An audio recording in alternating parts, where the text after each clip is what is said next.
Sejak awal pula, Partai Demokrat telah mengingatkan untuk tidak sekali-kali melakukan fait accompli atau dalam tanda kutip memaksa Partai Demokrat untuk menerima sebuah keputusan yang sepihak tanpa melibatkan partisipasi dalam pengambilan keputusan tersebut.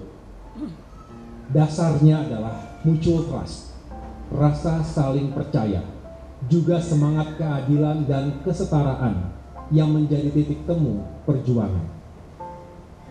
Bagi kami lebih baik untuk bersepakat. Saya ulangi, lebih baik bersepakat untuk tidak sepakat. Agree to disagree. Daripada dipaksa menerima keputusan yang kami sendiri tidak terlibat dalam prosesnya. Inilah substansinya, teman-teman sekalian. Lah gimana kita menjustifikasi seorang yang narasi lobby politik lagi berproses? Kalau belum ada tanda tangan kedua belah pihak atau ketiga partai koalisi secara resmi memilih cawapres, mestinya juga jangan kepedean. Kita kan harus ya bismillah lah. Kalau garis tangannya AHY akan menjadi cawapres kemarin, dia tidak akan lari.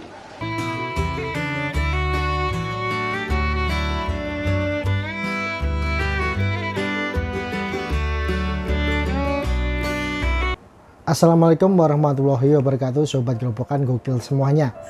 Bagaimana? Masih dalam keadaan sehat ya?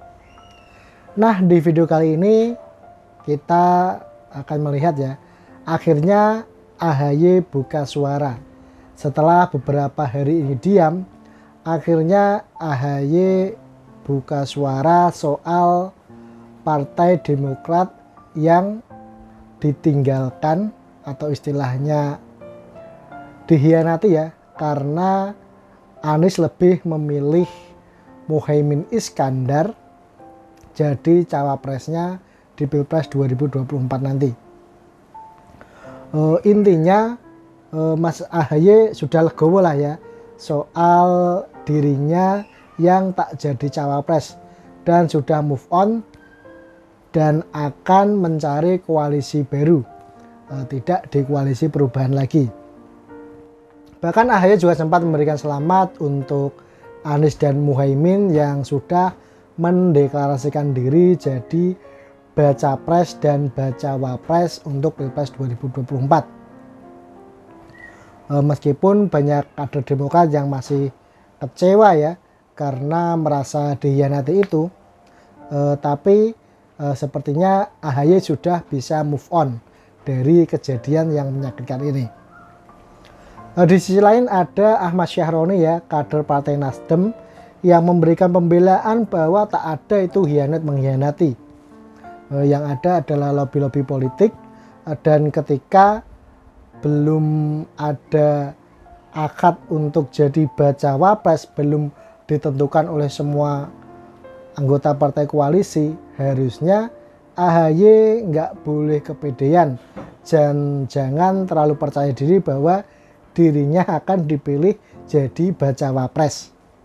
Dan kata-kata dari politisi Partai Nasdem ini, yakni Ahmad Syahroni, agak menohok ya, karena di situ dia menyebut AHY jangan kepedean dulu bahwa dirinya akan dipilih jadi baca wapres kalau belum ada akad, dan juga menyebut mungkin ini belum rezekinya AHY untuk jadi bakal calon wakil presiden. Seperti apa videonya? Langsung kita lihat berikut ini. Saya tahu para kader Demokrat marah dan kecewa. Marah dan kecewa bukan karena ketumnya tidak menjadi cawapres, tapi karena perjuangan Demokrat telah dilukai oleh mereka yang tidak jujur, serta telah melanggar komitmen dan kesepakatan. Bagi Demokrat ini sesuatu yang fundamental. Kita merasakan dalam hiruk pikuk politik menuju pemilu 2024, seolah etika, integritas pribadi, dan komitmen politik menjadi tidak lagi penting dan relevan dalam mencapai tujuan. Ini yang justru menebalkan keyakinan politik saya bahwa 2019 perubahan benar-benar diperlukan. Prabowo. Karena demokrasi yang sejati hanya bisa rawat dan tetap eksis jika hal-hal mendasar tadi tetap dipertahankan. Kita bersyukur bahwa koalisi perubahan, PKS, Nasdem, dan sekarang ada PKB, insya Allah makin solid dan ikhtiar perubahan insya Allah makin kuat. Kami menghormati semua keputusan dan ikhtiar kita adalah untuk membawa keadilan, menghadirkan kesejahteraan. Itu yang menjadi fokus kita. Meskipun kita dibeginikan oleh Capres Anies dan mitra koalisi kita, tetapi sesungguhnya kita harus bersyukur. Bersyukur kepada Allah Subhanahu wa Ta'ala, bersyukur kepada Tuhan yang Maha Kuasa. Mengapa? Ini alasan saya. Pertama, ya memang kita ditelikung dan ditinggalkan. Seperti ini. Sekarang. Bayangkan kalau ditelikungnya kita ini, ditinggalkannya kita ini 1-2 hari sebelum batas pendaftaran ke KPU. Bayangkan seperti apa. Kita masih ditolong oleh Allah. Kita diselamatkan oleh sejarah. Jadi tidak ada isu bahwa tidak ada komunikasi, bohong itu. Jadi kita pengen bahwa ruang publik ini diberikan narasi yang contoh yang baik lah. Contoh komunikasi yang cukup. Jangan sampai membuat kubu-kubuan dan akhirnya keributan itu terus-terusan gara-gara seorang AHY nggak jadi cawapres. Ya kan namanya belum rezeki, belum garis tangan. Kan AHY sama saya umurnya sama. Masih ada ruang 2029 lah dia sebagai capres nanti kan, why not gitu.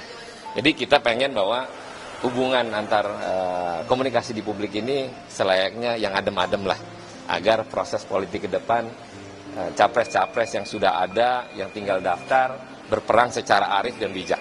Begitu. Tapi apakah ada keinginan dari Pak Surya Paloh untuk bertemu dengan Pak SBY? Dengan senang hati. Kapan aja Pak Surya mau ketemu dengan Bu Mega lah, dengan Pak SBY, toh terakhir ketemu Pak Presiden, baik-baik aja. Namanya perbedaan politik kalau kata Pak Presiden itu biasa. Tapi bukan akhirnya menjadi kebencian seseorang kepada lawannya. Nggak boleh. Kita pengen bahwa Republik ini tidak ada narasi-narasi yang kiranya membuat situasi tidak baik. Begitu. Bang, tanggapan banyak kader Demokrat kemudian yang kecewa atas pilihan dari kader sendiri, terus kemudian Sampai mengeluarkan kata-kata yang tidak sepatutnya, itu bagaimana? Ya itu tadi, bahwa narasi yang diungkapkan oleh Partai Demokrat sebenarnya bisa diredam dengan cara-cara politik yang lebih arif. Contoh misalnya, kayak Pak Surya, disikat sana sini, kan nggak ada tuh melawan dengan kapasitas bahasa-bahasa yang keluar misalnya ya, pembohongan, pengkhianat, atau enggak, contoh misalnya belum jadi pemimpin aja sudah berkhianat.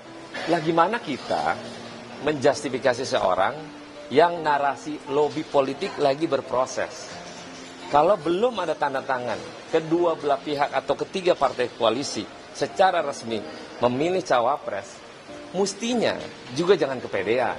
Kita kan harus ya bismillah lah. Kalau garis tangannya AHY akan menjadi cawapres kemarin, dia tidak akan lari.